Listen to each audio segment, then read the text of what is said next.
Thank you all very much for coming. This is definitely a lot smaller than the usual Pearl Harbor ceremony that we've had in the past, but I'm very happy that we were able to gather today to remember the events that happened 80 years ago today. It was a long time ago.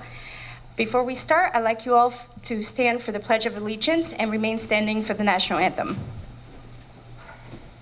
I pledge allegiance to the flag of the United States of America and to the republic for which it stands, one nation, under God, indivisible, with liberty and justice for all.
Please be seated.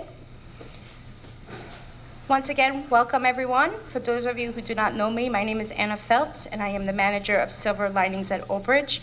We are very pleased and honored to host this ceremony today. And with that, I would like to introduce Mayor Henry, who's going to make a few remarks and introduce our guests.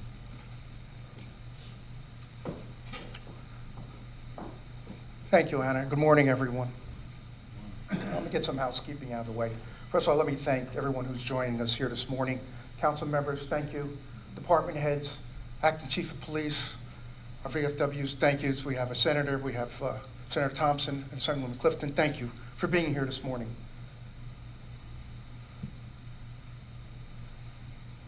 Now, we gather here today to acknowledge and recognize the 80th anniversary, the word is used, anniversary, of the attack on Pearl Harbor. Usually the word anniversary is associated with something joyous, a wedding, the age of a building, the anniversary is associated, as I said, something joyous.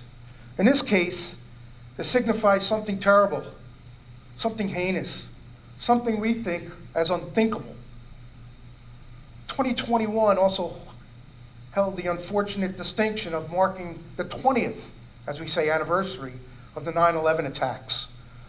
Pearl Harbor and 9/11, though 60 years apart, share so much by so many. 80 years ago today, the sleeping giant was awakened. He was awakened by the tremendous loss of life. He was awakened by the devastation on our Navy base like never seen before. We have to pledge today that we always stay awake and we mourn the loss of loved ones, the men and women, the fathers, the mothers, the sons and daughters, the brothers, the sisters, the aunts, the uncles, and the list goes on. Let us also remember those and give thanks to those who joined the military, the armed forces, some as young as the age of 16, as a result of the attack on Pearl Harbor. They traveled across the seas to avenge the attack on Pearl Harbor. Many of them lost their lives in the sacrifice and the search for, as we call, justice. Let us also be grateful that at that time in our country's history, our nation's leaders and the commanders of our armed forces, thank God that they were up to the task. Their actions, their fortitude, Their conviction, their love of country was obvious by the decisions that they made over the years following Pearl Harbor. Their names live on. FDR, Nimitz, Halsey, MacArthur, Patton, Bradley, Truman, just to name a few. But today, we need to remember and pray for those whose names we didn't know. Today, we need a special prayer from our hearts, thanking them for their sacrifices on that day 80 years ago. And we all know that one day, again, we will see them as we have in their sailor whites that Sunday morning, as they're all young and smiling and standing reverently as they watch the American flag rise and the Japanese fly over Pearl Harbor. We will see them again. So again, I thank you for joining me today. 80 years, some might say it's a lifetime, but it certainly sounds like it was only about 8 days ago when we see the devastation that impacted our country and the impact it had on our people. At this time, I would ask Senator Thompson if you would like to come up and say a few words. Thank you, Mayor. Yes, it was 80 years ago, and I was only 6 years old at the time. But today I remember it just like it was yesterday. In those days, we did not have TV. We had radio. I recall sitting on the floor as a young youngster listening to Franklin Delano Roosevelt announce the attack on Pearl Harbor. He said it was a day that would live in infamy and that we shall never forget. Our being here today carries out that pledge that we will never forget. It was horrible, the situation. I had 3 uncles that served in the military in World War II.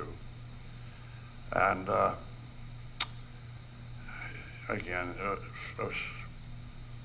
one good thing did come out of it.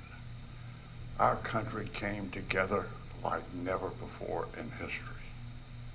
In a time when our nation is so divided today, it brings back cherished memories of those days.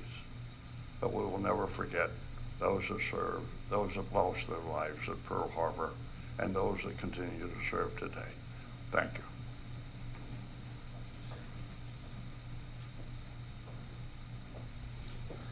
Thank you, Sam. Senator Clifton. Assemblyman Clifton. I'm sorry. Thank you. Good morning, and it's an honor to be back here again today for this memorial. For those of us who weren't alive, 80 years does sound like a long time.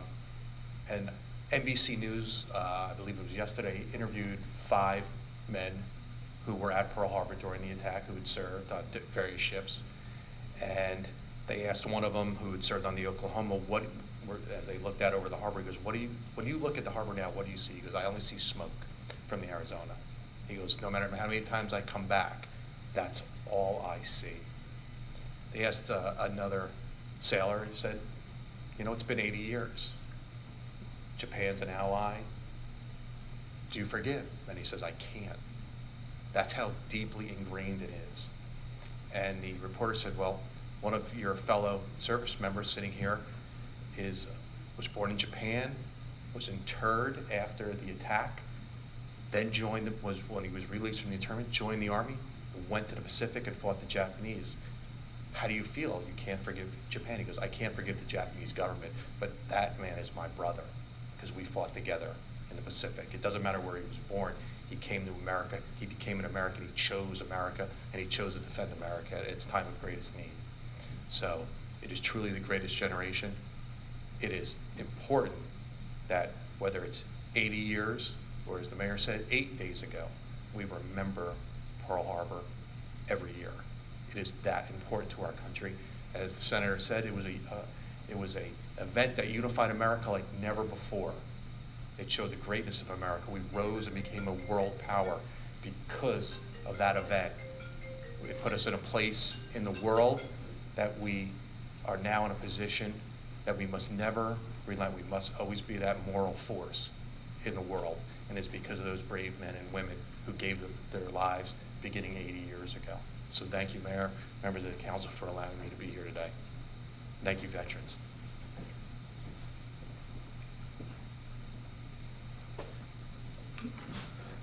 Thank you, Simon.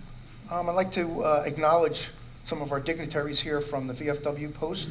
We have 7508 and 9468 and 6761. We have Charles. Please stand, Charles, please. Rick. Ed.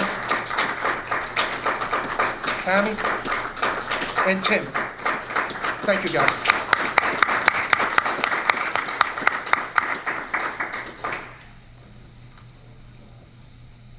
I'd like to read a proclamation now. Today, December 7, 2021, marks the 80th anniversary of the unprovoked attack on our nation over the island of Oahu. More than 2,400 precious lives and much of our Pacific fleet were lost. Yet the ensuing unification of our people proved mightier than the attack that aimed to weaken us. On National Pearl Harbor Remembrance Day, we pay tribute to the men, women, and children, military and civilian, who lost their lives on December 7, 1941. Honor all those who served in the wake of that infamous day, and recognize the sacrifices today's service members make each day in the fight against injustice and oppression around the globe. 16 million Americans left behind everything they knew and everyone they love to fight for freedom far from home and liberate a continent from the grip of tyranny. Courageous individuals from all walks of life crossed oceans, stormed beaches, uplifting a generation and paving the way for our fiercest adversaries to become some of our closest allies.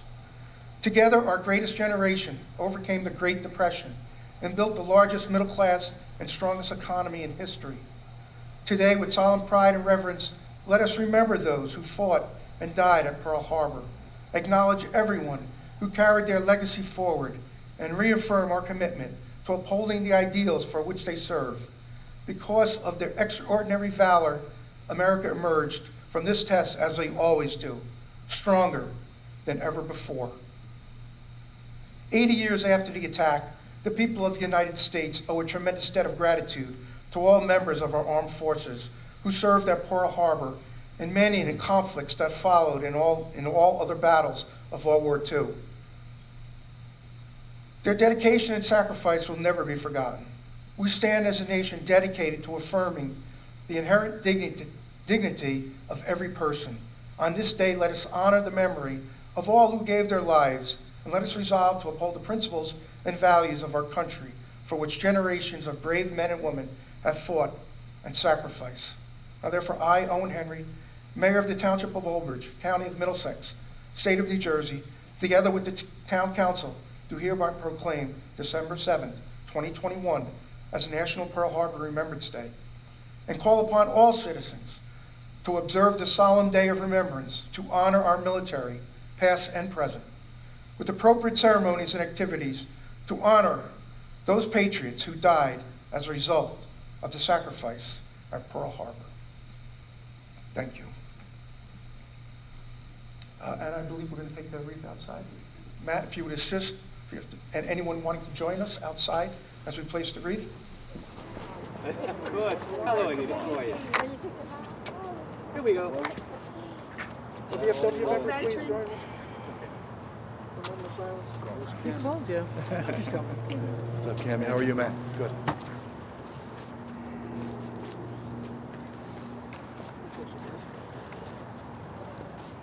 Council? Senator? Joe?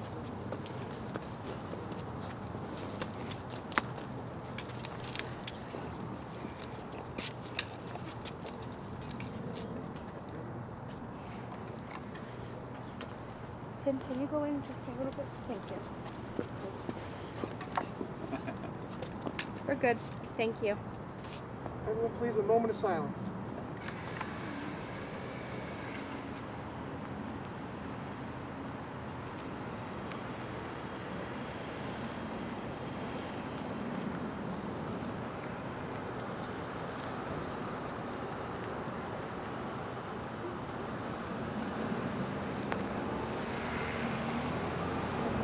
ceremony. Thank you for joining me. Thank you, everyone. Never forget. Thank you for your service, everybody. Thank you. Thank you, gentlemen.